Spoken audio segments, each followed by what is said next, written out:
ମା ହେଲା ତୋର ଇଏ କି ବେଶ ଆଉ ଇଏ କିଏ? ମୁଁ ବାହା ହେଇକି ଆସିଛି। କଣ ହେଲା?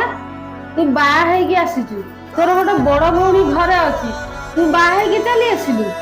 ମା ତମେ ଜାଣିନ ମୁଁ ପରିସ୍ଥିତିରେ ପଡିକି ବାହା ହେଇକି ଆସିଛି। କି ପରିସ୍ଥିତି ଘଟିଲା ତୁ ବାହା ହେଇକି ଆସିଲୁ? କଦାପି ମୁଁ ବାହାଘରକୁ ମାନି ପାରିବିନି। ମୋର ବଡ ଝିଅ ଘରେ ଅଛି। ଓହୋ, ସେ ଯେମିତି ତମ ନିଜ ଝିଅ, ସେ ତ ତମ ସୌତୁଲ୍ୟ ଝିଅ, ସେ ତ ତମ ନିଜ ଝିଅ ନୁହନ୍ତି। ତାଙ୍କ ପାଇଁ ଏତେ ଚିନ୍ତା କଣ ପାଇଁ କରୁଛ? କଣ କହିଲୁ? ତୁ ଆସୁ ଆସୁ ଗୋଡ ଦଉ ଦଉ ତୁ ମୋ ଝିଅ ନାଁରେ କହିବୁ? ତୋତେ ବହୁତ ବଡ ସାହସ। କଣ ଏଇ ଶିକ୍ଷା ତୁ ପାଇଛୁ? ଏଇ ଶିକ୍ଷା କଣ ତୋ ବାପା ମା ଦେଇଛନ୍ତି? କଣ ହେଲା ତମର ଏତେ ତମ ବାପା ମାନେ ନା କରିବ? ମୁଁ ଏଠି ଠିଆ ହେଇକି ସବୁ ଶୁଣୁଥିଲି ଯେ ଏଇଟା ମୋ ଦୁର୍ବଳତା। ମୋ ମା ଉପରୁ ଯଦି କିଛି କଥା ପଦେ ବି କହିବୁ ମୁଁ କଦାପି ସହିପାରିବିନି, ଏଇଟା ମନେ ରଖିବୁ।